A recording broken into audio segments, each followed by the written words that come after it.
hello, Uncertain Things listeners. It is I, Vanessa.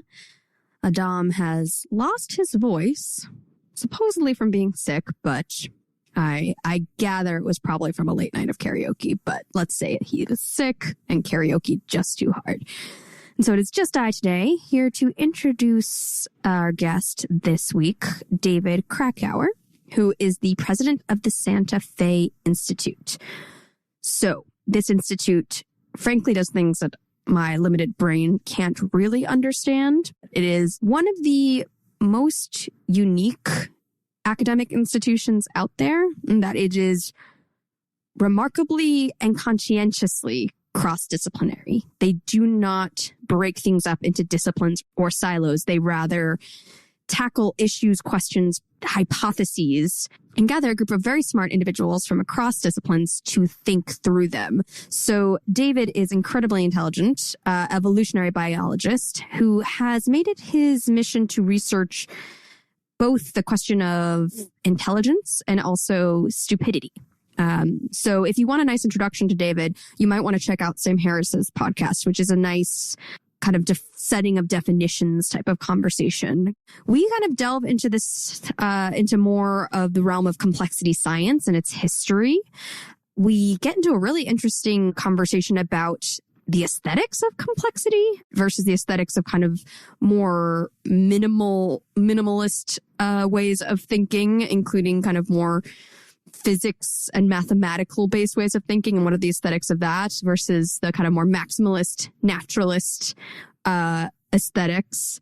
We go into, as is our want, the inadequacies of academia and why their institute has set up to buck a lot of the trends out there right now. And we also have a really, really, really interesting part about something that David calls cognitive artifacts. There are complementary cognitive artifacts and there are competitive cognitive artifacts. He gets into it better than I, but suffice it to say that we are living in a world with competitive cognitive artifacts that basically make us dumber, like your smartphone, your GPS, rather than embracing complementary cognitive artifacts, things like an abacus or even a piano. We kind of get into this discussion around music and how an instrument like a piano can augment your understanding of musical theory and enhance it even. So really interesting conversation, a little bit outside our field of, humanities, dipping our toes into the field of science and mathematics, which, frankly, scares me a little. But these are uncertain things, and we try to dive into them with curiosity and questioning. So with that, I hope you enjoy our conversation with David Krakauer.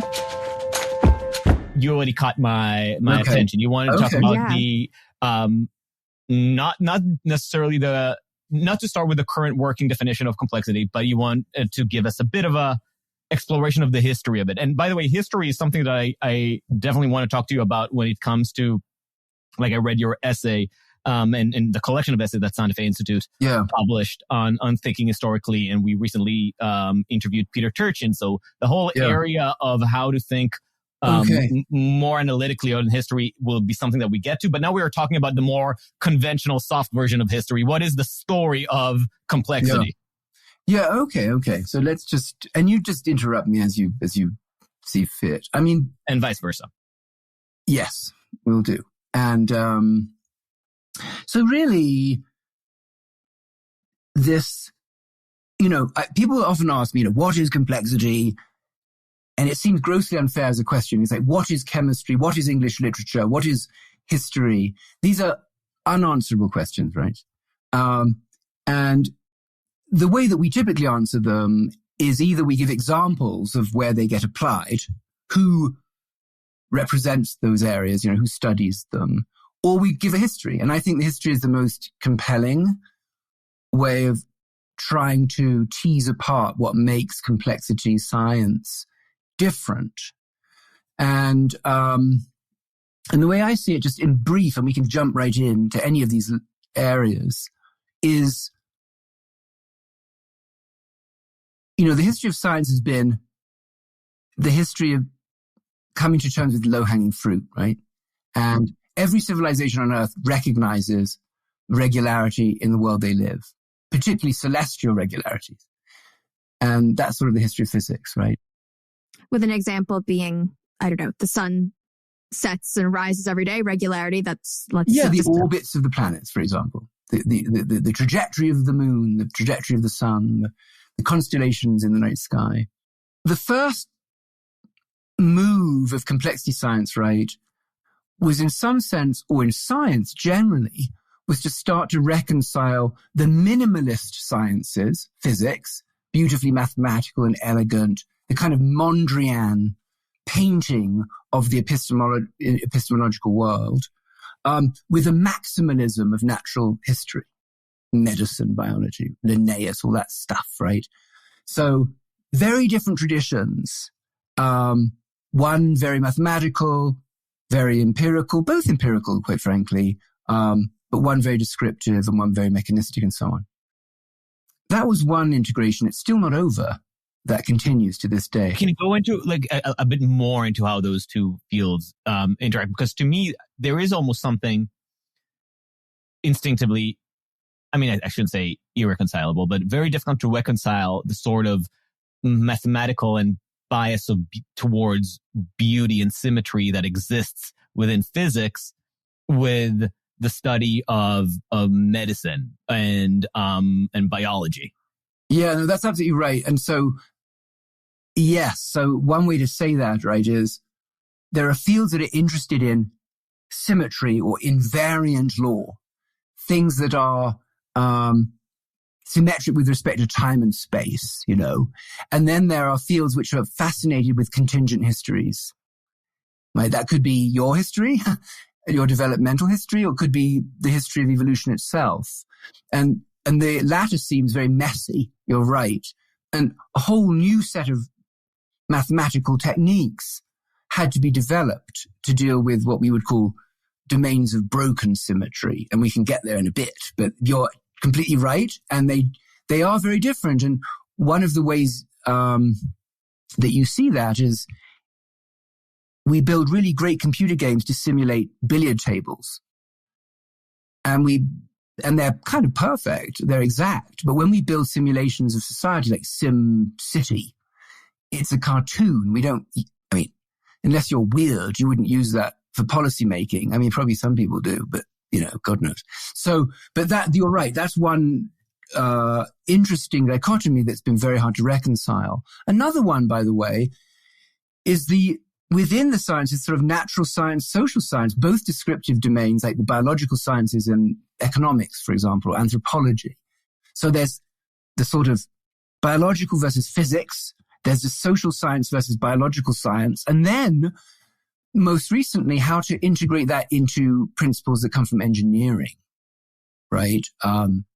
Starting in the 40s and 50s, computation, information theory, and so forth. That's another integration. So in some sense, complexity science is, if you like, if you have a sort of a paint palette, and each of those is a different color, and you mish them all together, I'm sure that's a word, mush them all together, whatever, mix them all together, that's the word I think I was looking for, then how do you prevent it just from being this somewhat unappealing grey? What new structured forms of knowledge emerge when you integrate the physical world, sometimes called the sciences of simplicity, the multifarious physical world, sometimes called disorganized complexity, and we'll get to that, and then organized complexity, which we tend to all be obsessed with human society, the products of human ingenuity, and so on. And that has a fascinating history. I just want to make a point that integrating those is what's at stake. Right. No, so, okay, so I also have a clarifying question, but go ahead. Oh, no, I have a confounding question. So we'll start with the clarifying question. Okay, so just to make sure I'm following, you're saying that there's different kind of paradigms, I suppose, of knowledge seeking.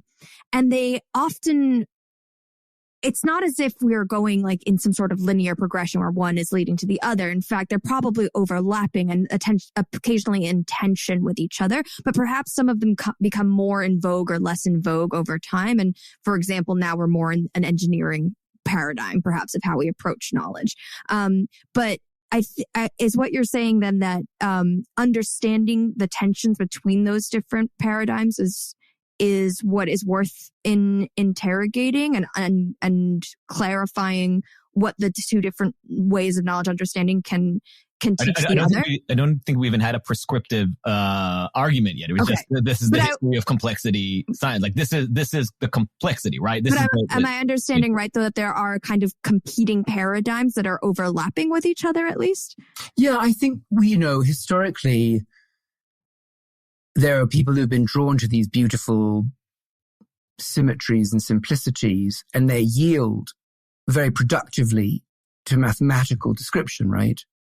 That's sort of, and there's been this other domain where we revel in its multifariousness, its sort of Baroque quality in natural history and biological science. To the point where people like me who come from that world have almost the opposite bias, where they say like, you could never lock my field, history, or the understanding of human behavior or morality into a beautified, simplified, reductive model. We could just never fit. The chaos of human experience could never fit your beautiful models.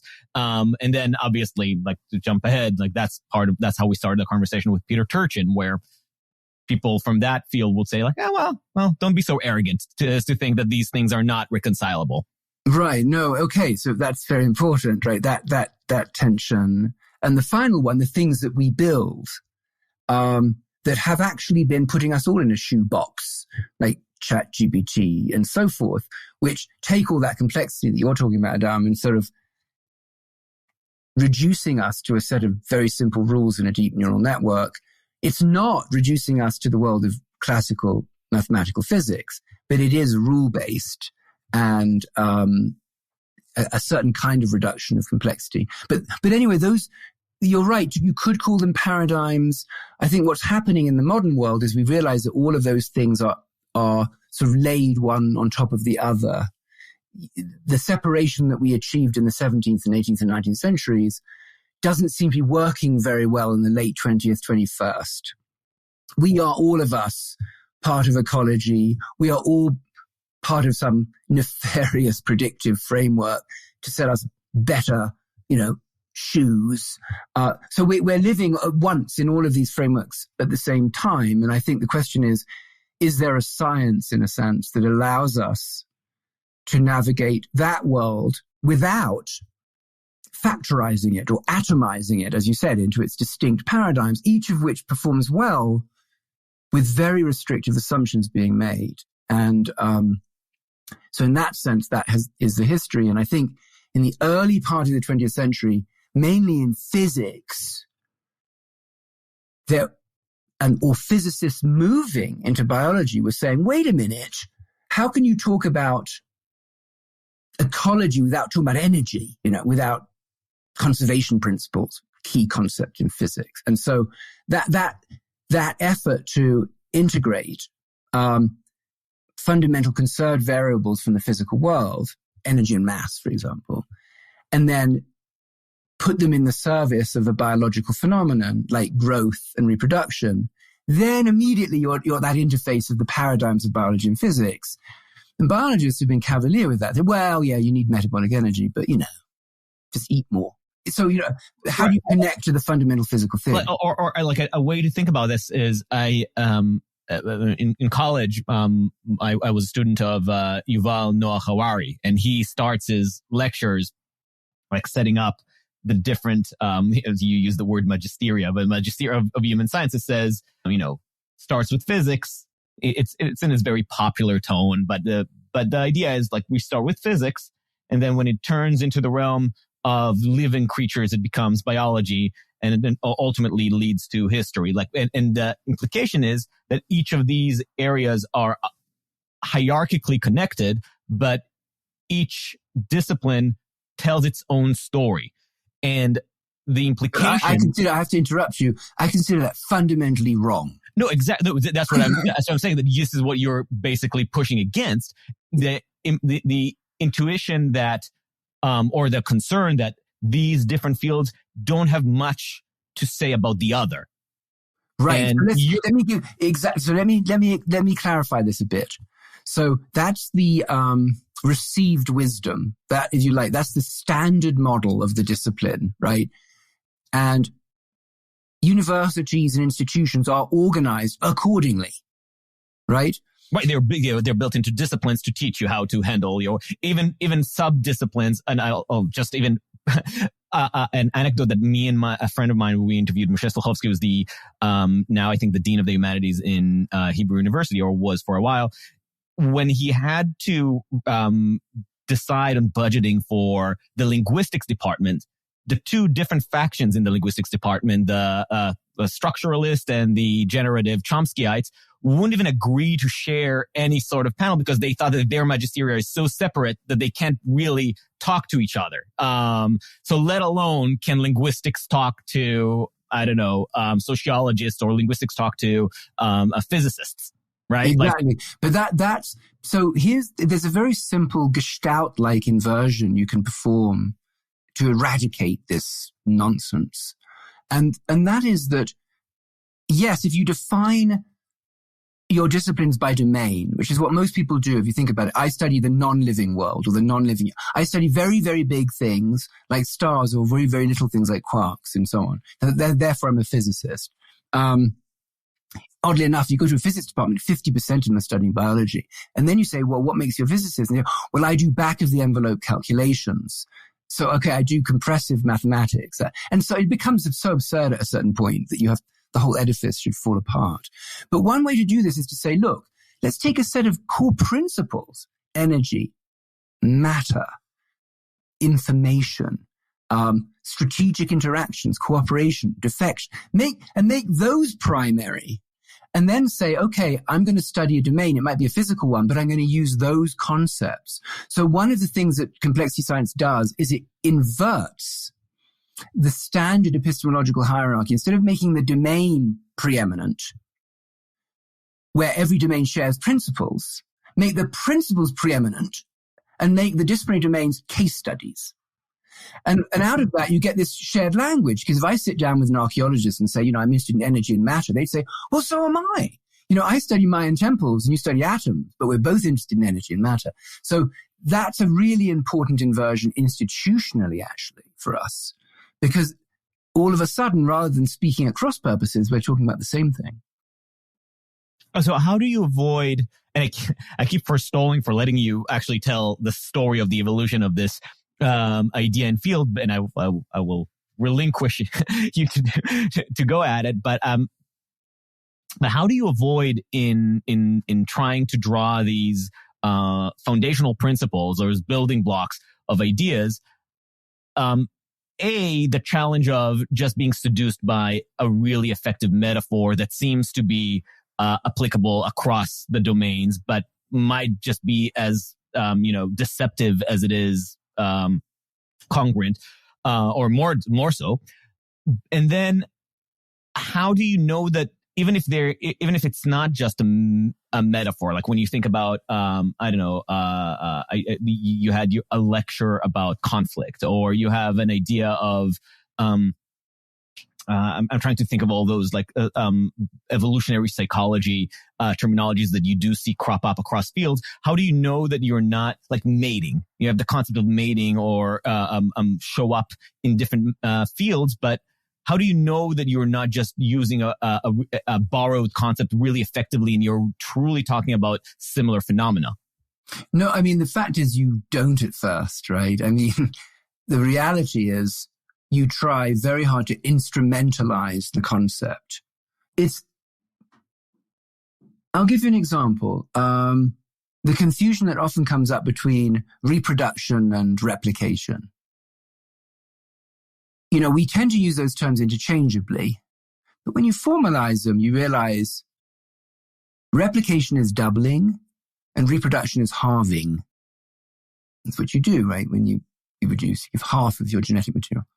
And once you've got there, you think, okay, now I have a better understanding sort of formally of what I'm talking about, and I can extrapolate to other domains. And so when you talk about culture, and people say things like, oh, my idea is reproducing. Well, is it? Is it being halved in each transmission? No, sorry, I didn't mean it was reproducing. I mean, it's replicating and so on. So I think the key is to very quickly get to that sort of instrumental definition, which is often somewhat diluted, right? It doesn't capture everything. But at least it gives you this lingua franca that you can use that minimizes some of the metaphorical pitfalls. They're always there. So it seems as a semantic burden of clarification is like of high priority when you're trying to bridge a like multiplicity of highly evolved semantic fields, kind of like crunch them together and say like, okay, let's build the lingua franca that is going to be usable across the board, right? Yes. I mean, it's not, but it isn't a very interesting dimension to the history because, well, institutionally, we are a mathematics and computation institute at our core. And one of the reasons has to do with the reduction of communicative uncertainty. There's a sense in which natural language is much more polysemous than mathematics, right? But just this point that, as you said, if I use the word reproduction versus I use this mathematical operation of halving the information, clearly the former has vastly more ambiguity in it than the latter. Latter still has ambiguity in it. What do you mean by information? On and on. But so I think the key to our success in this weird integration of paradigms, right, is finding the language which does the best job, not the perfect job, but the best job of minimizing ambiguity. I think it's absolutely true. That's a very interesting move. And I think it's, there have been histories written about the obsession with metrics and quantity. And there was a beautiful book called The Reign of Quantity. And the main point being, even though quantity is approximate, it allows for consensus formation more quickly. So, did you have an example from your work or work that you've oversaw at Santa Fe where you've encountered an idea or an area where you felt like you were making progress, but in fact it was semantic fallibility, or there was something that fell on poorly defined ideas? Yeah, I mean, this is work actually many years ago that I did with Jessica Flack. We were working on power, social power, and not the physics sense of power, but the power in society, a powerful individual, and all that nonsense. And the question there was, what do we mean by it? And in some of our earliest papers, I realized, and just realized, that there were people who were interpreting that very differently from our intention. So we quickly formalized it using information theory. And in the process, as one always does, losing certain nuances which culture has stored in language use, in language communities, but gaining clarity and the ability, therefore, to coordinate on a shared meaning. It's always this way. I mean, that's sort of the bind of formalization. You gain clarity and you lose complexity. Do you remember a specific idea that fell through or fell apart in the context of power that you had to give up on? Well, for us, I don't know. I mean, you mean what subtleties do you mean? Yeah, what subtlety, yes. Well, exactly. Okay. So this formalization of power is based on the idea that power is conferred. Power cannot be claimed or arrived at alone. It's conferred. It's a conferred attribute, right? And so, like being voted for, that would be the simplest case. I'm powerful by virtue of a democratic electoral system. But clearly there are other notions of power that have nothing to do with that. You could say, what about despotic power? That's not in the definition. Interesting. Right? And does that mean that when you're thinking about things like a coup, is that something that has to be understood within terms of conference, or is that something that doesn't exist within the realm of your power model? It doesn't exist within our definition. And I think I would either say to you, there are two responses. One would be, you're not talking about power. You're talking about coercion or something like that. Or give me your definition, and so we can call it power 1 and power 2. That's also okay. It's just that I want to make sure that the thing I'm talking about is well understood and can be quantified, right? And we can measure it and we can assign different power values to different individuals based on that definition. I mean, all of the history of physics and biology, once, for example, talk about history again, once evolutionary theory was mathematized in the 1920s and 30s, a huge amount of ideas, a huge quantity of ideas that Darwin had first and Huxley and others had proposed were lost because there was only one thing that the modern synthesis fixated on, and that was the fixation of alleles, you know. So that's something that's often not carefully discussed. I think that it's why history should be in textbooks, by the way, because it's in the history that you fess up to what you assumed. If you present the theory in its final form, you don't quite know what was swept under the carpet. Although a great deal of the work of history in general, when you're trying to understand society changing over time, but especially when you're talking about the evolution of ideas and the intellectual history, falling on these definitional mismatches over time. What did the word liberty mean in the Roman Republic, and its incongruity with what we're thinking about when we're touting freedom at a political rally today? That's something that sometimes is deceptively transparent because a lot of the language and the assertions around that word would be very similar. It won't be just that they use the same word, libertas and liberty, but they also make very similar proclamations. Partly because our modern political world has like drew inspiration and had some mimetic relationship with the Roman Republic, and yet the underlying value or a phenomenological quality of whatever liberty might have meant is completely lost. Yeah, I mean, of course, that's why Cicero made that distinction between the signifier and the signified. They're not the same thing, you know. And I think the way I view language essentially is a series of memory addresses that point to memory that stores the actual semantic content, right? In other words, so when I say alligator, according to your experience, you'll have more or less bits assigned to that concept, right? And I think that, and of course, you know, as Umberto Eco writes about the platypus, you know, what was that thing early on? And now we now understand it's a monotreme and it's a different group of animals. Oddly enough, in the late 90s, I started working on this problem. I started working on the evolution of language and sign signifier relations based on Wittgenstein's philosophical investigations. And we just started developing game theoretic models for arriving at shared meanings. And that's a whole other discussion, perhaps, but it's a very hard problem, and it grows exponentially more difficult as the number of objects and signs increases. So you're constantly settling into approximate local minima where you think you know what someone else means. But the reality is, if you were to interrogate it at a higher resolution, it would be revealed that was not the case. And by the way, we were talking about this in terms of time, like over time, but also now with communication being so widespread, and you can have a conversation, like say a political conversation with somebody on Twitter who across the country, across the world, you don't even understand. You can't even be sure that you're talking about the same idea when you're talking about values or for that matter, any kind of use of language. And especially when language is stretched out on such scale, as opposed to being communicated just like by a local town or a local community.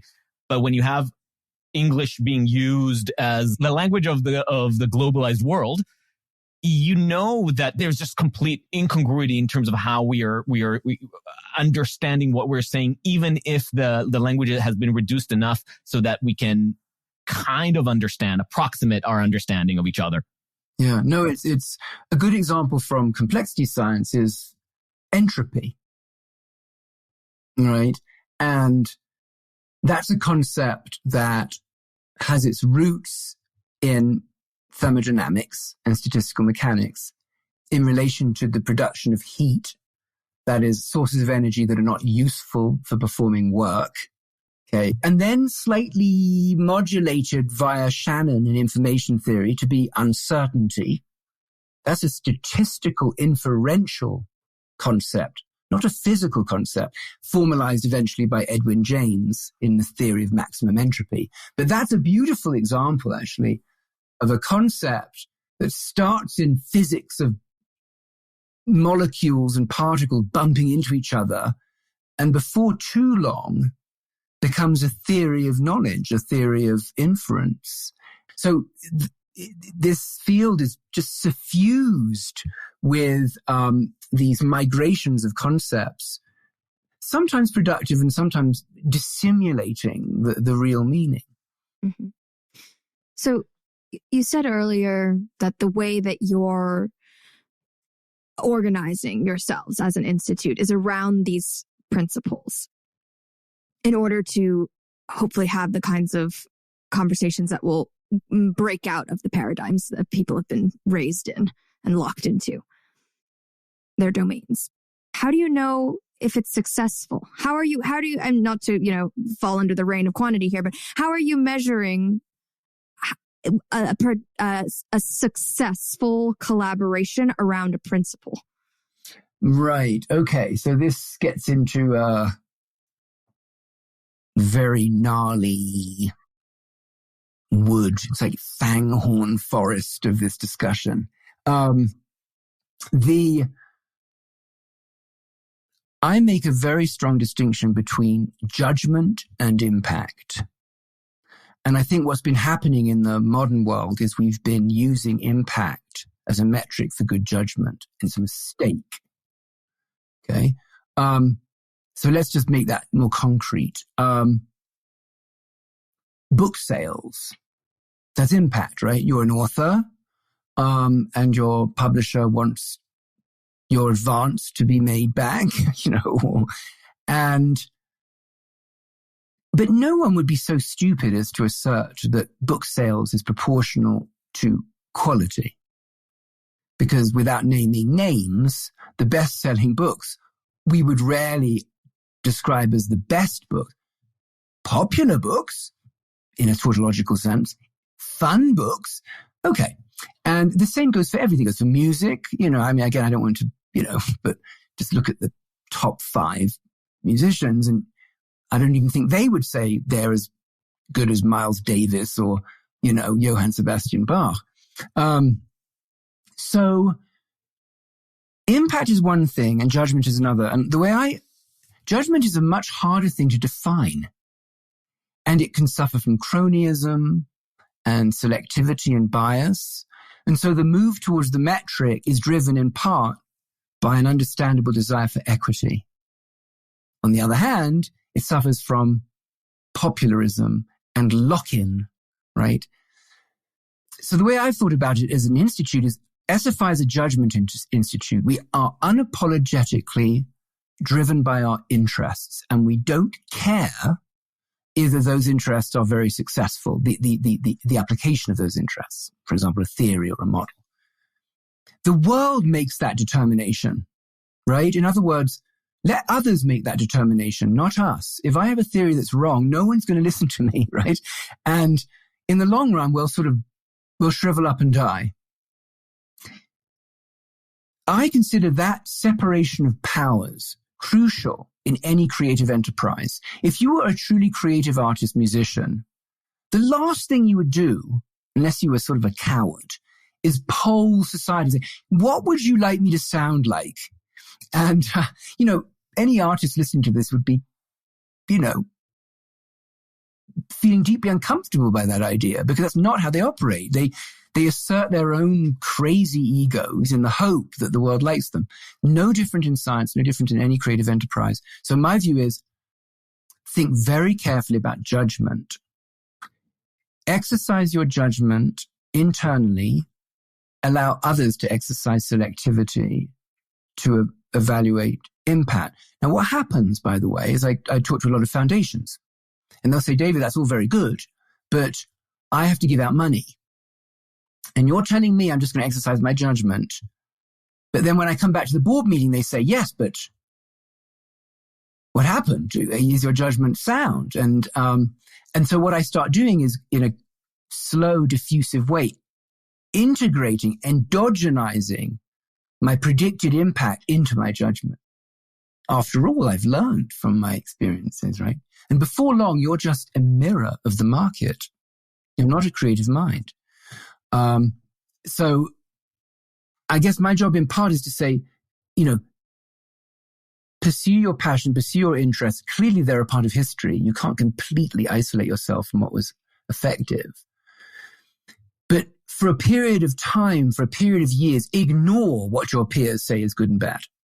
We will not internally evaluate you according to peer metrics, like citation metrics. We don't care. It's not a part of our game. 100 years hence, they might be informative or whatever, 20 years hence or some period of time. But so it does require an active strategy to keep the kind of impact metric obsession out of your hair. That's there is so much latent or not so latent rage in what you were saying against the it's not current... latent. No, it's totally manifest. It's manifest rage. Yeah. I mean, let me put a pin in it. I want to let you go back to your history, and then we're going to get to our current state of academic thinking. And this is as structured and logical as our conversations get. So let me go back to you and the story of this idea of complexity. Yeah, no, I'm totally happy for us to be oblique and digress. But okay, so let's just go back a little bit. In the 40s, there was an effort to sort of try and understand the relationship between formal logic of the kind that Gödel had worked on and Turing had worked on, and how the brain and mind works. So that interface interests me a great deal. The interface between logic and life, and in particular, it's been extremely instrumental in the development of complexity science. One other like that, just to throw into the mix, is cybernetics. That was the interface between dynamical systems and control theory and homeostasis and selection. So over time, I guess what I'm trying to do is enumerate a whole series of collisions or interfaces. And they keep going every decade and multiplying. And complexity in some sense is this dialectical enterprise to try and resolve apparent tensions between the thesis and the antithesis in each particular instance. When you're saying the thesis, antithesis on a particular question, you're talking across disciplines, right? A question that is an emergent question that is not restricted to one field. Yeah, I mean, for example, this idea that in economic theory in the 40s, developed in the Austrian school by people like Hayek, who are now associated, I think, largely with neoliberal thought, but who were some of the people who said, how do we resolve the mechanism through which the invisible hand of Adam Smith works? And Hayek said it's resolved through the pricing system, through markets clearing. And we need to understand that as information. So this was the first interface between a formal effort to define what information was. Oh, that's interesting. And a sort of an 18th and 19th century political economic theory, another one, right? Of course, that wasn't, even to this day, that isn't fully resolved, right?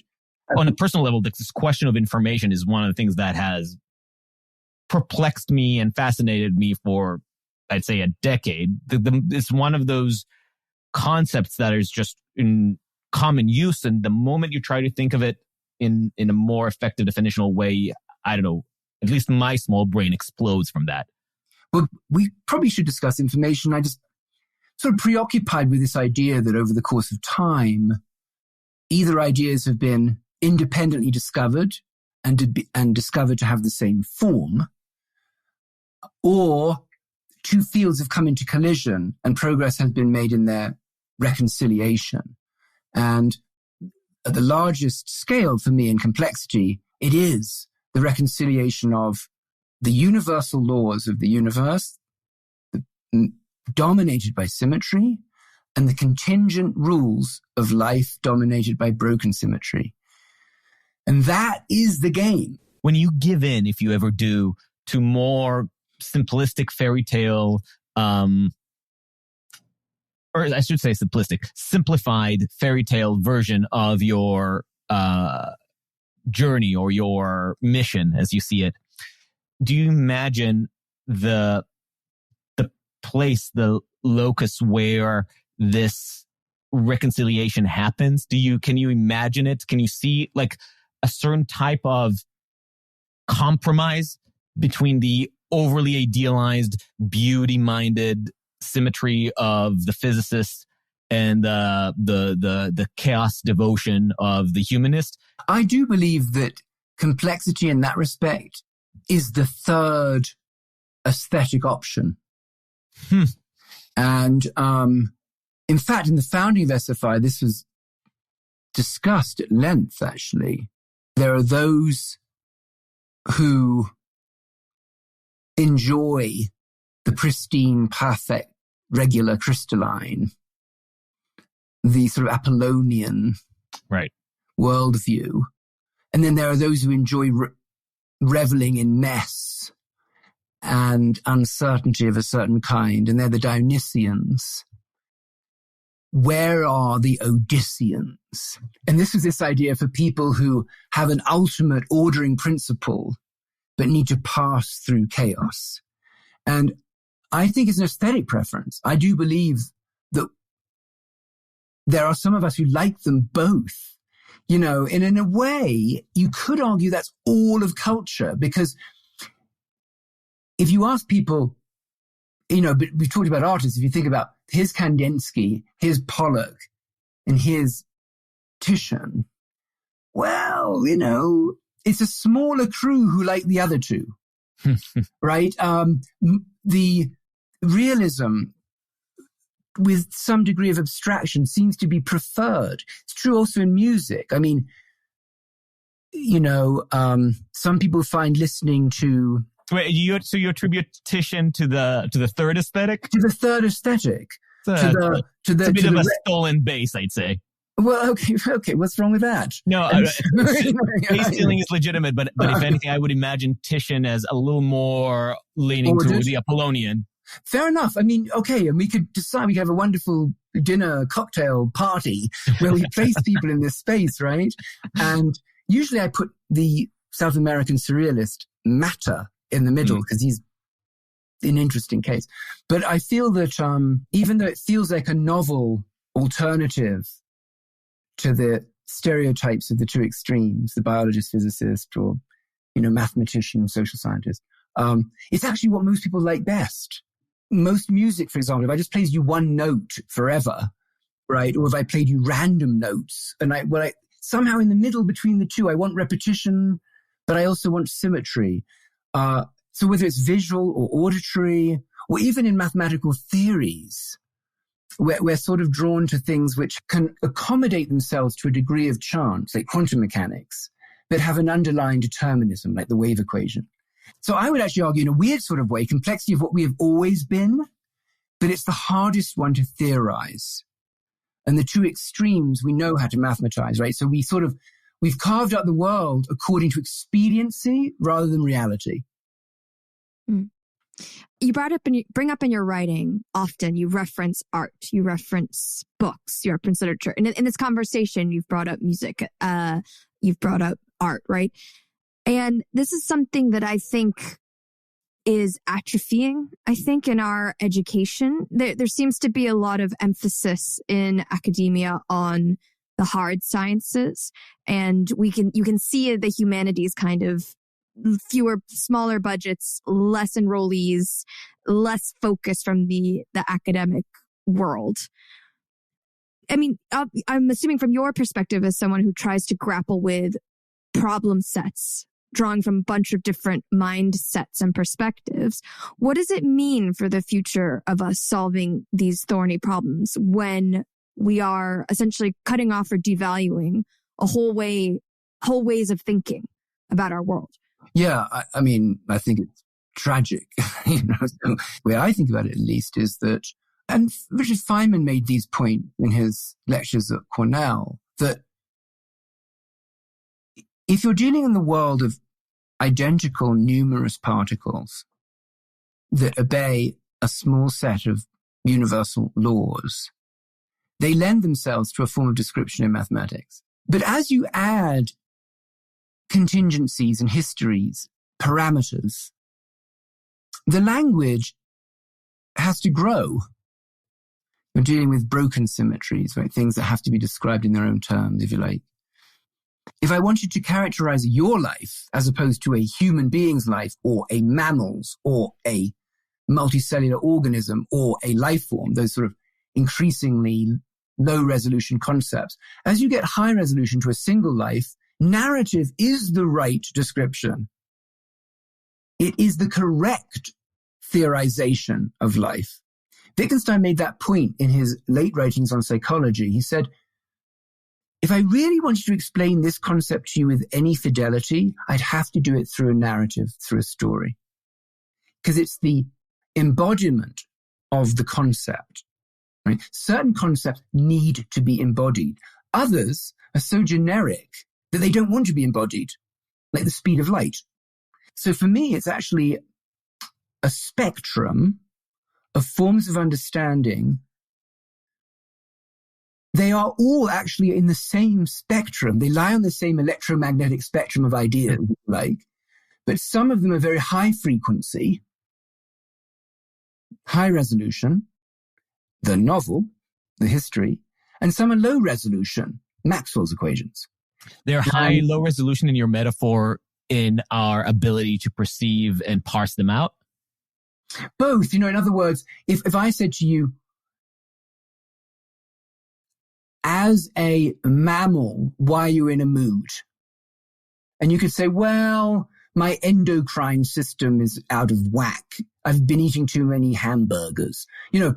There's a sort of level of description that seems appropriate when answering that question with a mammal. But if you said, Vanessa, why are you in a mood? And you said, oh, because you're endocrine, you'd be rightly offended, right? It's not the right level of granularity. It's because the jerk who lives next door, peed through my mailbox again, and so that's the sense in which the level of granularity that you are making the observation determines the kind of theory and description you need.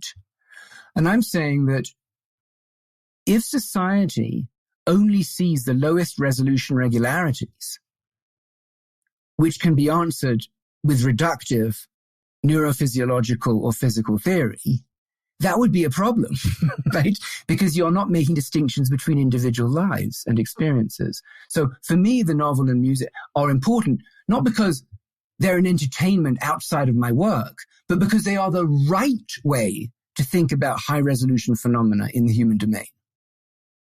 Do you see any interface in that sense or with that world in a way that maybe even it shapes your ability to think in other fields, or not to turn art into a utilitarian product, but is there? Be careful, Adam. You have to be very careful with that, because what you might be saying is, the reason why I read Tolstoy is to do better physics. That's what I was trying to avoid. That's not what you want to say. The reason I want to read Tolstoy is to understand humanity better at the resolution of the lived experience. No, but I am interested. That's why I was trying to be careful in saying, because I don't want to talk about art as for utility, but I am interested in the way that things interface. So I do wonder if you find that connection from forget about the art itself, but the way that thinking about the human experience reflects back into the world of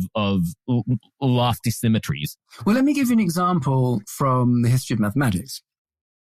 So there was a movement, primarily European, primarily French, associated with people like André Weil, Grothendieck, in mathematics, that came under the fictional authorship of a abbreviated name called Bourbaki. And this was a group of people, they wrote under this assumed name, and it was actually their initials that were concatenated. And they write very formal mathematics. They were very despondent about the fact that the calculus, as developed by Newton and Leibniz, was a little bit too unprincipled. They wanted to really axiomatize it and derive it from first principles, mainly in set theory. And they wrote these books, Bourbaki books, which are unreadable. They're unreadable because they're instantly operating at that most clinical, absolute level. Consider a homeomorphic contraction of the S9 variety, that sort of language. And you think, now, Poincaré, great mathematician writing, didn't write that way at all. In fact, if you pick up a Poincaré paper, it's beautiful narrative. And he leads you into the ideas as a human being. He recognizes not that you need to be entertained, but how the mind actually works. So we have a history which is actually illuminating on exactly this topic. No one really writes Bourbaki-like texts anymore. They're anti-human.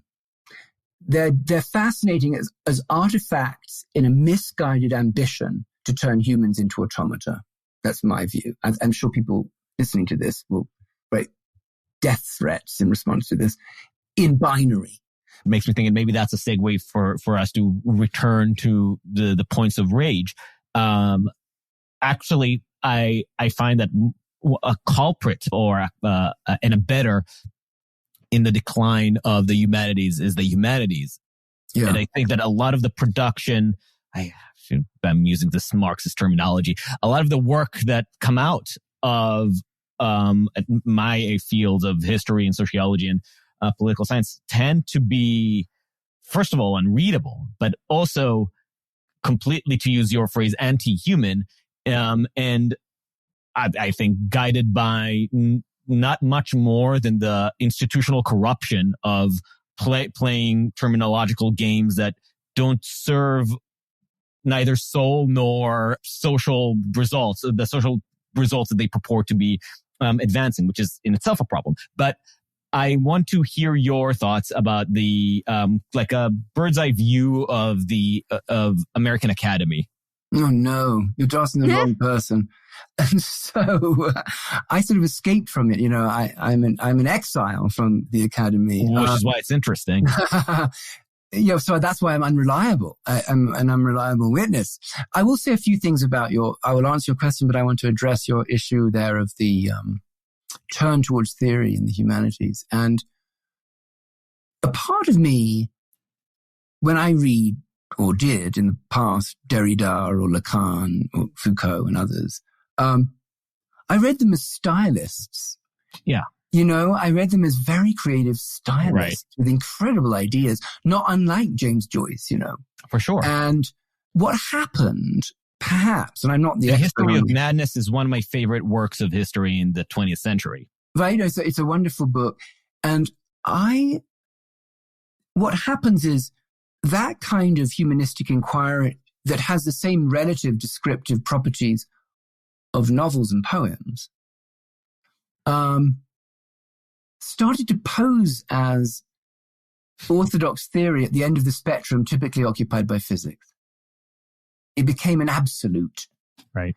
And I don't think that's necessarily the fault of the creators of those frameworks. Maybe it is in part with Lacan, and I don't know.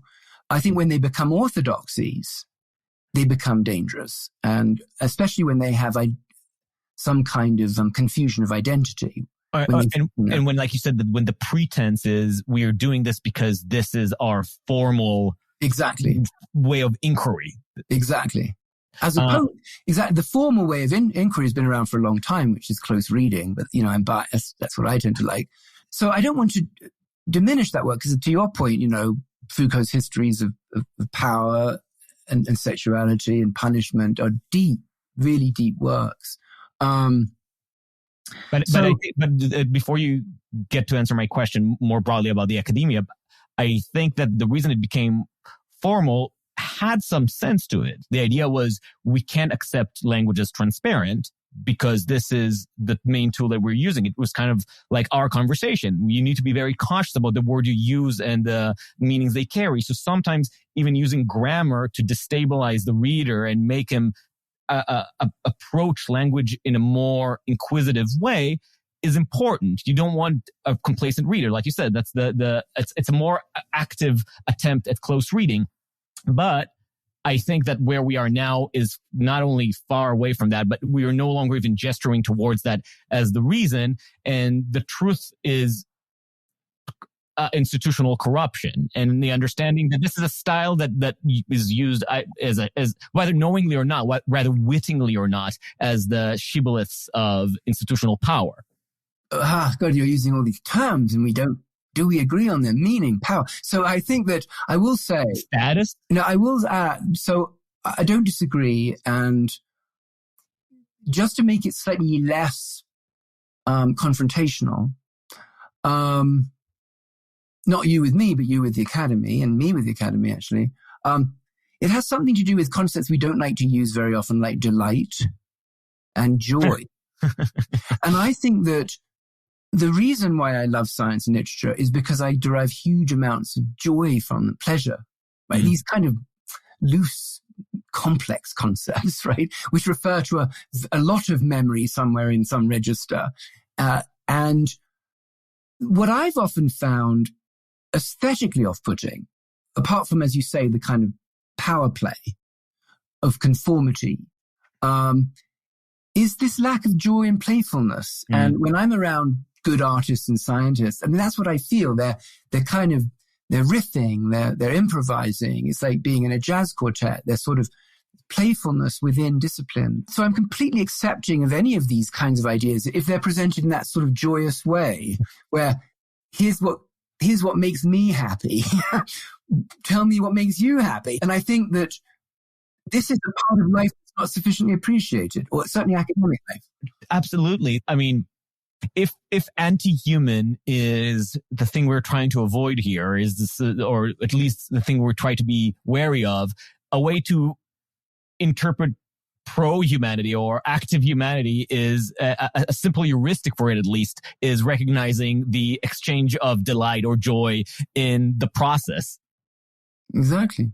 No, exactly. And that's why we play instruments. It's why we play sports. And the reason we stop is when we have a coach who's exercising despotic power, right? It's sort of, we don't like it very much, unless people are, that misery is offset by a proportional salary, which sometimes pays for pain.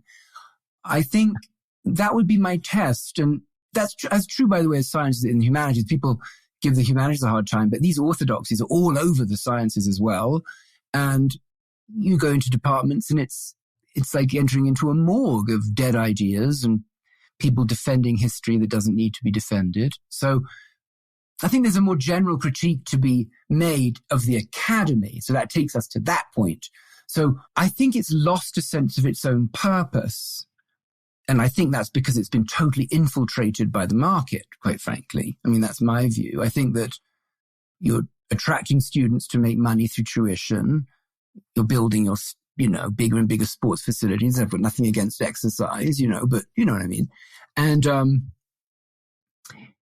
faculty are being relied on to bring huge sums of money in through grants and indirects that are imposed on those grants. So the whole system has a impact dimension to it as opposed to a judgment dimension to it. Impact here largely measured in terms of money, right? Unfortunately, not exclusively.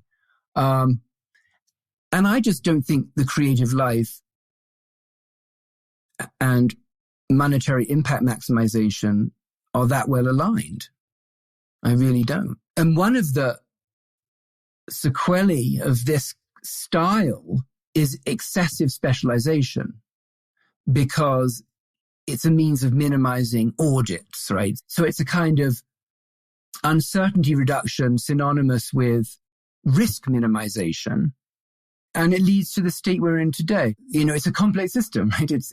There are these market forces, there's human psychology, there are strategies for maximizing payoff, which typically require specialization and risk aversion. So all of these things are leading to this repulsion away from the academy.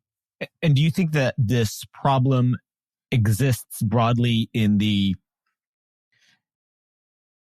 in the academic world in the sense of its ability to apply judgment and sift through knowledge accumulated, say peer review magazines? Is that part of the problem? Peer review is one of those impact metric obsessed constraints on creative work, no doubt. And everyone would tell you that. No one would deny it for a second. This is no less true for working in private companies. I mean, if you worked for Google, you feel exactly the same way. I think the difference is in a sense in terms of what you're trying to produce. And, I mean, Google is in the business of producing marketable products that make a profit. I mean, that's what they do. We are not. You know, we are in the business of generating ideas that annoy you because they're at odds with orthodoxy. That is the mission of scholarship, to defy conventional wisdom.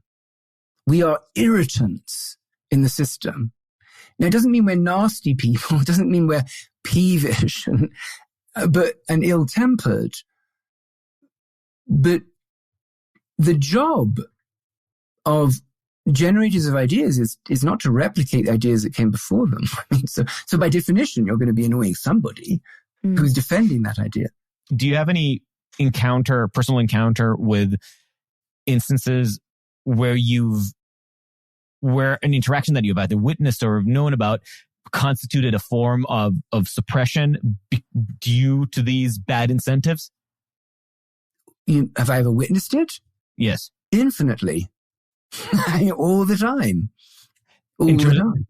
Can you give me an example of somebody trying to explore a new avenue, but it's like, this is not gonna work. We can't. Well, I mean, honestly, it's sort of my life and my job as a director of an institute. I mean, serving on grant committees.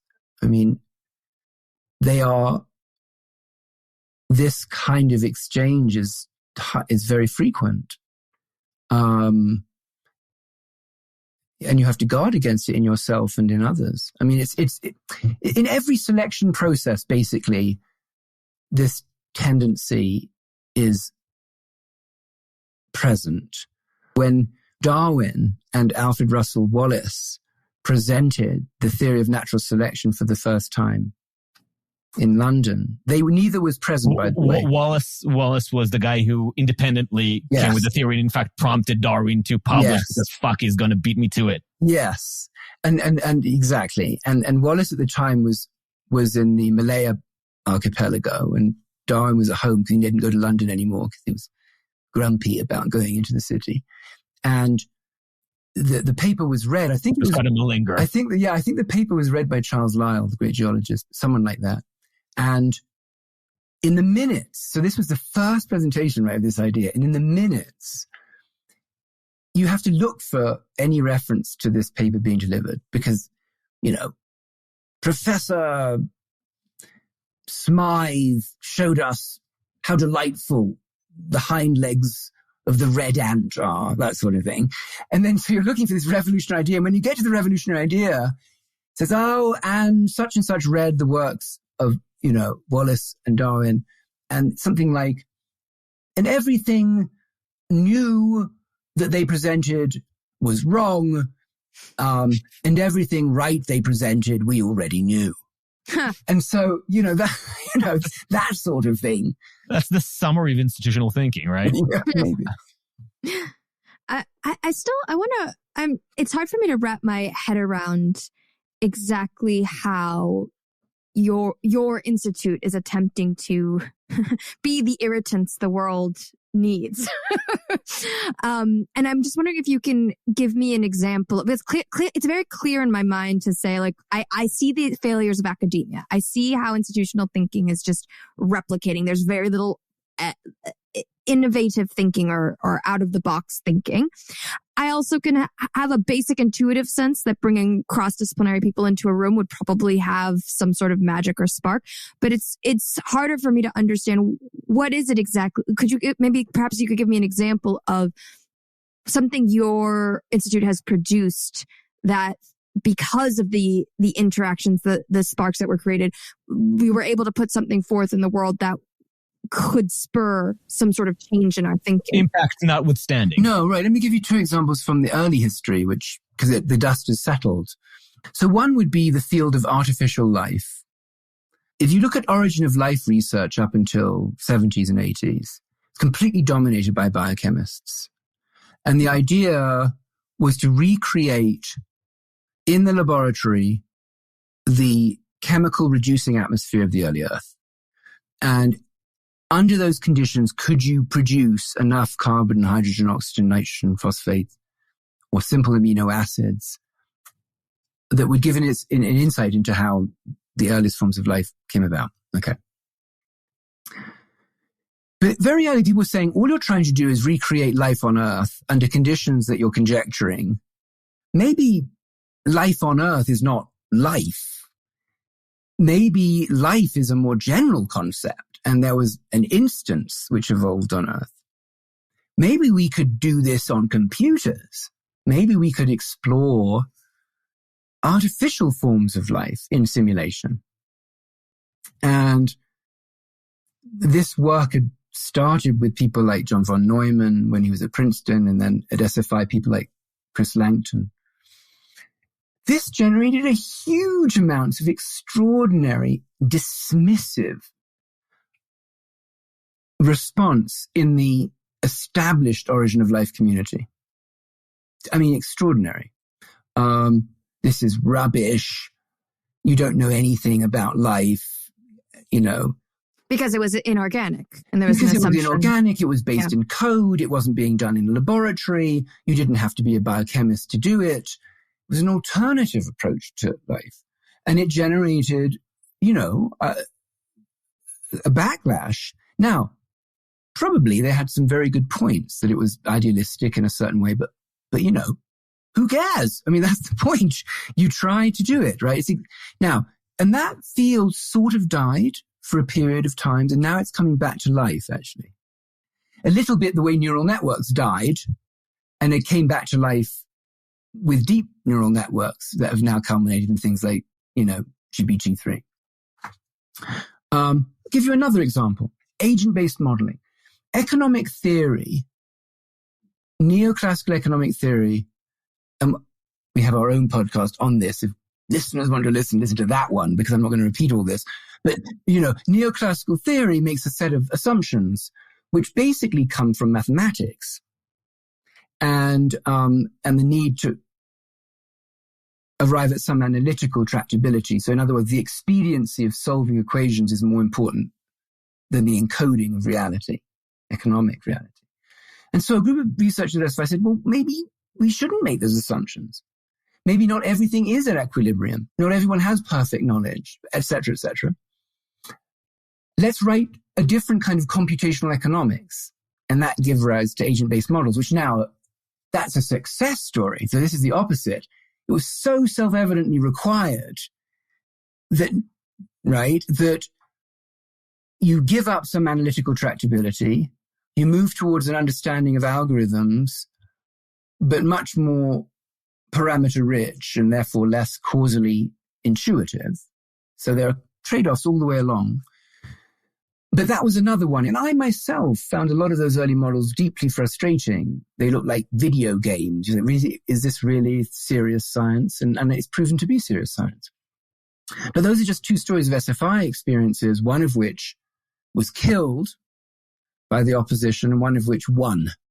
But let me just make one more point, which I think is very underappreciated, including by my own community, which is if you look at some of the foundational papers in our field by people like Herb Simon, like John Holland, genetic algorithms, another area, like people like Ed Lorenz, the theory of deterministic chaos, people like Benoit Mandelbrot in the development of fractals, all of these people's careers were aligned with the emergence of the digital computer. One way to talk about complexity science is it is that field whose origin story is inseparable The origin story of the digital computer. We are indebted to it. The founding of SFI in 1984 is coincident with the Apple Macintosh, right? And which is symbolic of the move of computing power out of national labs and computing centers into people's homes. And much could be said about this. It's fascinating. But, when Ed Lorenz was working at MIT on meteorology, he heard about John von Neumann developing numerical meteorology on his own computer, the IAS computer, the Maniac. And that was the thing that gave him this epiphany that you could do short-term forecasting by simulation, not by statistics. And, Mandelbrot, who co-invented with Taylor the fractal, he was working at IBM. So he had access to things like the IBM System 360 and its prequels before anyone had those kinds of resources. And it was through playing visual games with simple iterated dynamical systems that he first developed an intuition for self-similar geometry. So that's a really fascinating history. And I think it's one of the things that distinguishes us a bit from physics and English and history, who don't have that kind of intimate relationship with digital computing, and actually aligns us with the modern machine learning movement, who do. Can you talk about machine learning? For starters, one of the problems when you're depending on machine learning is that the internal systems are just completely opaque to you as a user. You get outputs from the inputs that you plug in, and they're instructive and predictive, but whatever logic governs these results, you're still completely blind to. Whereas when you have a theory, the theory has a simplifying effect, which the benefit of which is scrutability, but the downside is that it tends to bend reality on the margins, if not further down. Right? That's basically the dichotomy. Yes. So, a good example, a history of this, which I like to give, is the history of astronomy, cosmology. So, ever since Aristotle, the world was committed to the idea that the most perfect shape is the circle, and therefore, in a God-created universe, all the orbits of the planets need be circular. This is not an empirical statement. This was a kind of theological geometry. And observations were made by people like Tycho Brahe 2,000 years after this proposition had been asserted. And it still seemed as if it was acceptable that orbits were circular, right? More observations were made until eventually Kepler said they're not circular, they're elliptical, and conjectured his famous laws. But these were what we would call phenomenological laws. He didn't know where they came from. That came from Newton. And the ellipse is the solution to the fact that gravitation operates by the inverse square law. Okay, so long story. Ideology, observation, anomaly, theory. Now, if we had given someone like Tycho Brahe a supercomputer, or like server farms of GPUs, we would have stayed with circular orbits, because we know from the so-called Fourier series that you can approximate any orbit if you have enough circles. That's what we mean by things like epicycles. Right. It just adds on more epicycles. You add more deference in epicycles, and you can always fit it. It's cumbersome, but you can fit it. Right. So in theory, if you have enough processing power, there's no need for you to leave the Ptolemaic system, and you can just expand epicycles until you get more in line with observation. Correct. Right. So under a alternative history, kind of a steampunk history of astronomy and cosmology, the Tychonic system would still be with us, and we would be doing perfectly well. Right? Now, fortunately, we were too stupid at the time, or didn't have the computational resources to do that. And our own cognitive limitations forced us to go down a different path. And the question for us now, I think, which is a great point for people who were not familiar with that history, is that the original commitment to epicycles was based on beauty and divine symmetry. It wasn't because there was any commitment to scientific truth as we understand it today, but rather that the symmetry and beauty itself was beginning to collapse, and the elliptical solution was more elegant. Right. And I think that, so it's always this complicated mixture of biases and preferences, symmetries, and empirical reality. It's always some complicated, it always is. It's true in economics. It's true in every field, right? But the reason I give that example is because you look at you mentioned the opacity of large models. Is the open question for us intellectually is, are we missing Newton? Right? Because at that point in history, right, our limitations forced us to find a simpler solution, which was more ingenious, right? It was simpler, but cleverer in a certain way.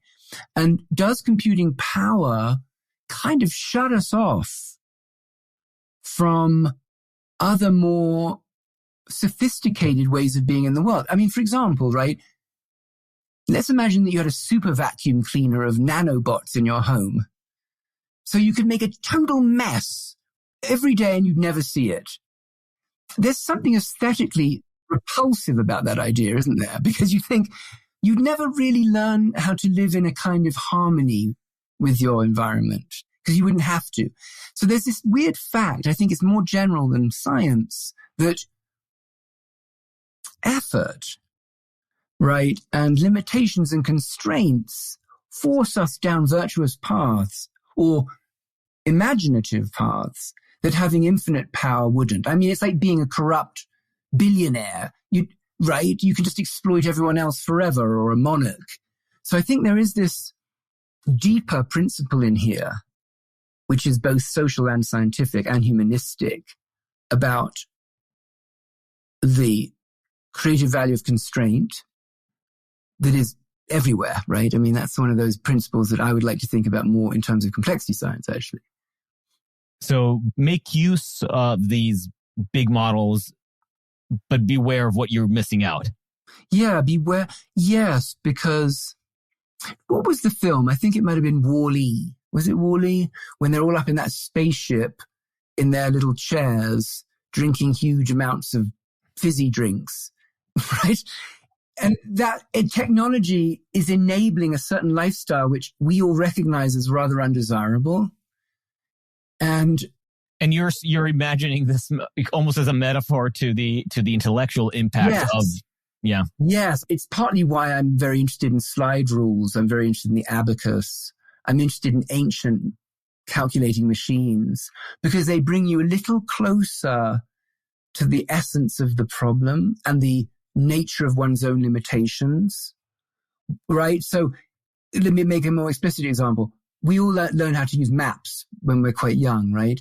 And most of us become obsessed with maps at some point in our lives. I don't know when, but, maps on our walls and remembering where every capital is and so forth. And I think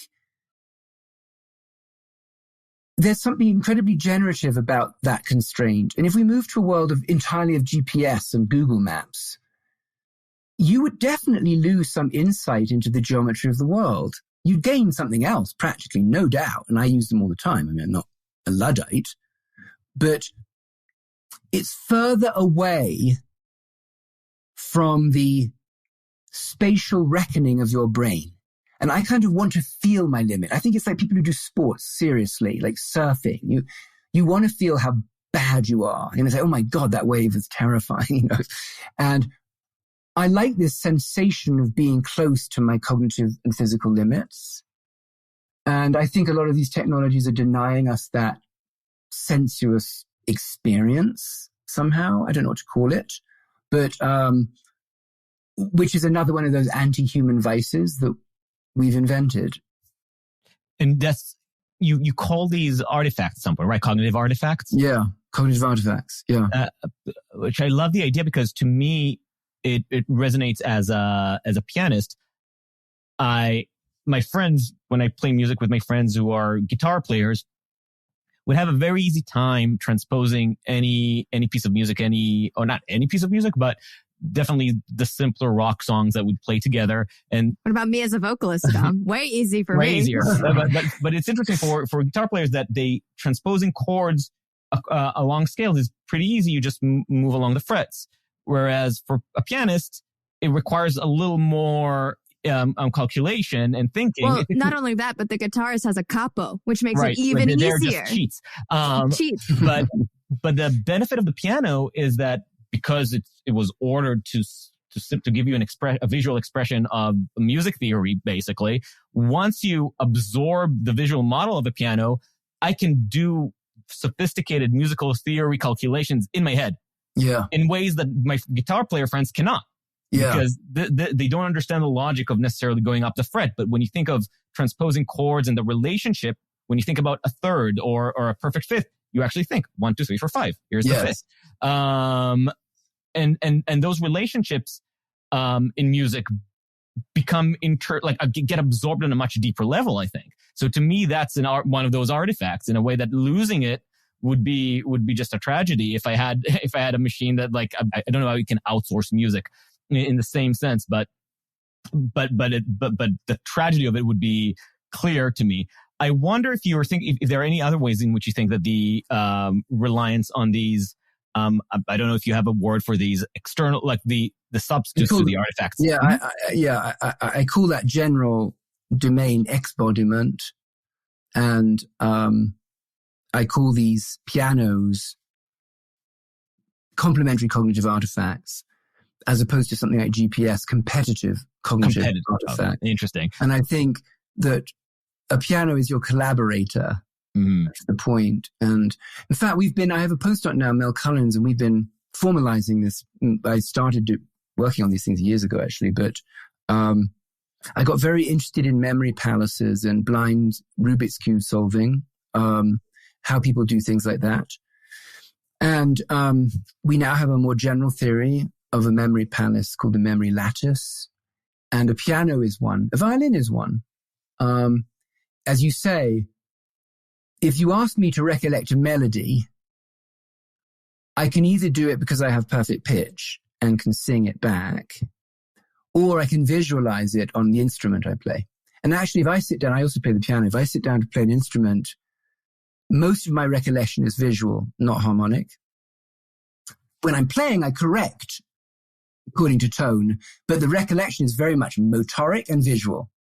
And we've been very interested in how these different, this is really off course now, but how these different memory systems are integrated so as to allow you to memorize whole symphonies, for example. And, but that's a whole domain of discussion. So I think for conclusion, I do want to hear your thoughts, if you have any. If we are becoming in certain areas more mentally lazy or mentally flabby, to take the Wall-E image, what are you imagining the consequences of our increased reliance on competitive cognitive artifacts? I think it's pretty obvious. There's so many studies now suggesting how dangerous they are. And it's a very difficult thing because the defense of the situation is, this has always been true. It's sort of what culture is, pencil and paper with this in a way. Now, I believe that they're making a mistake when they make that comparison, because that for me is complementary, not competitive. It amplifies your reasoning. It doesn't destroy it. So it's a bit sloppy on their part, but nevertheless, it is true that we're all dependent on these things, and they give us time to do other things, I don't think we've reached that singularity yet where it's obvious, right? In other words, when I talk to young students, they seem quite brilliant to me, and I'm not convinced that they're not thinking every bit as carefully as I did, or probably thinking more carefully. But I do think now with these machine learning technologies, there's a real prospect that people will give up on being discerning And if you start making decisions, you just follow recommendations based on your history, that will be a significant phase transition, if you like, in the style in which humans have reasoned in the past. And I do think it will make us more controllable by correlation, right? In other words, if you become accustomed to being told what to do in one domain, you're probably going to be willing to be told what to do in another. Your point about curation, I find fascinating, because I was in a bookstore and looking for, I think, The Great Gatsby. Couldn't find it. It was a secondhand bookstore. But on the way out, I literally stumbled on a shelf of books that looked kind of interesting, and I ended up buying an essay that I've never heard of about cliches in the Third Reich, and a theory about cliches in the Third Reich, which is totally down my alley, but I can't imagine an algorithm really figuring out and proposing it to me. Certainly not when I'm searching for The Great Gatsby. And the joy of that moment, the serendipity of it, and the sort of intellectual excitement that it gave me was unlike anything that you encounter when you go on Amazon and see all the recommendations on the site. It was the thrill of discovery and something new, and immediately made me want to rush home and read the whole thing. And in contrast, recently I got a work computer from my day job, and my account there was completely new. My Google account was completely new. And when I entered YouTube, the algorithm didn't know me at all at that point. So it threw at me a selection of videos, completely not random, I suppose, but from disparate topics, fields. Like there was a sport, there was a cartoon, there was a music video. I was like, look at all this diversity. I didn't realize that YouTube is so full of variety. I was like, it never occurred to me that YouTube has so much to offer. YouTube felt so small in my experience of curation. And that suddenly terrified me. But the good news here is that we're ultimately, like I said earlier, we are drawn to complexity aesthetically. And that excitement that you're conveying now, right, over being treated as a YouTube virgin, right, is your complexity centers being rewarded. Like, wow, this diversity center is being rewarded. And I think that's what saves us in the end. I mean, we're talking about a few decades of convergence on homogeneity, on a nervous system that's been in evolution for millions, that's been rewarded for complexity. And everyone you talk to, however channeled they are, as you say, into this curated monoculture of culture in YouTube, will derive pleasure from the experience you describe, because between the random and the perfectly regular is this sweet spot that we enjoy. I mean, you know, what you wouldn't have enjoyed, I imagine, if it had been the absolute opposite, right? It was a completely all over the place. There's probably within YouTube itself some set of constraints that ensures that's not true, regardless of you. You are a human. So I think that complexity comes to the rescue in our preference for it. I mean, granted, my time scale is much shorter than human evolution, but in the past 10 years, I've been writing about this is why cliches interest me, but the cliches that have permeated public thinking and public discourse.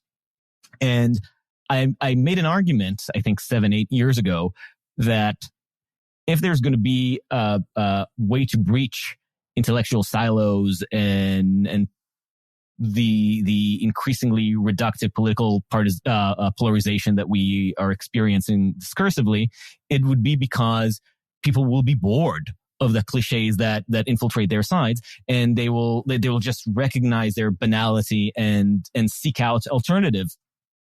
And I feel like in many cases, I feel like, again, time scale of 7 years is not a match for human evolution, but I feel like while the human brain is rewarded, or the person is rewarded for complexity, it also is addictive to complacency.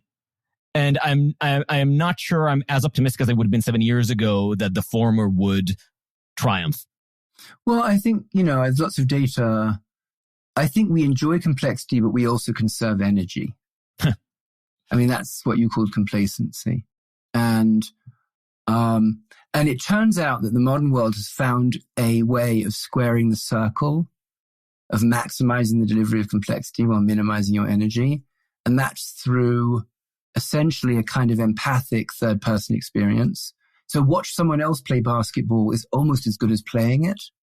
And there's something about the way actually our nervous system works that makes that an active process, not a purely passive process. Like reading, right? It's like, here we are translating a narrative into some version of our own life, to the extent that sometimes when I'm asked to recollect an event, I mistake. It's like, we've all had the experience. Like, I dreamt it, or was that me, or did I dream it, or did I read it? The fact that that happens is revealing, isn't it? And I think that the problem with these technologies of advanced, say, gaming technologies, they really do play to that, what was historically a trade-off, and they've actually eliminated it, right? Because you can conserve energy while experiencing complexity. And do you really see a possible dystopia of increased control through these habits? Of course. I mean, it's already tyrannical curation? But it's already true. I mean, there's no doubt about it. I think that I do believe that there's an argument to be made that every day you wake up and you should say, today I'm going to defy something. And it, it shouldn't be an act of violence, but it should be an act of defiance of habit. And I think it would be a very interesting exercise.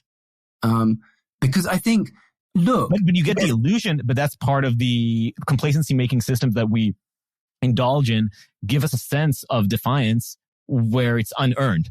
But it's reshifted people's idea of what defiance means, and getting angry at somebody on Twitter for saying something bad could gets translated as I just ate my vegetables for social activism and defiance for today. Whereas self-defiance, and this is something that we just talked to with Bill Dereshevitz, defiance against oneself or defiance against one's tribe is a little less encouraged. But that distinction is eroded. Yeah, that's all true. I mean, there's a very famous physicist, John Wheeler, and he wrote the standard textbook on gravity. It's called Gravity. And he made this point when he was asked how he thinks. He said, I'm just counterfactual to a fault, right? When I go to a meeting, I hear a talk, I say, what would the implications be if that had a negative sign in front of it? Or what if it wasn't 3, it was 9, what have you? And that's the kind of defiance I'm interested in. Not acts of outrage, as you say, which are kind of, but yeah, it's basically and presumably just lead to despair in the long run. But these kinds of acts of intellectual defiance, where you ask if the world could be otherwise in a deep structural sense, and then pursue in a methodical way that thought experiment to its conclusions, that's the kind of defiance I'm interested in. I wonder if some of the Twitter warriors would claim that that's what they're doing. I would say, more power to you. David, thank you so much. As expected, we only got to about a quarter of our intended questions, but we really appreciate you playing ball with us. Good. Yeah, thank you for your time. Well, good luck, and let me know when it all gets edited down into 3 seconds. Thank you for listening to Uncertain Things. We are at uncertain.substack.com or wherever you get your podcasts. If you want to support us, please give us a 5-star review on Apple Podcasts, because that makes a world of difference. And also share us with your friends and enemies. Until next time, stay sane.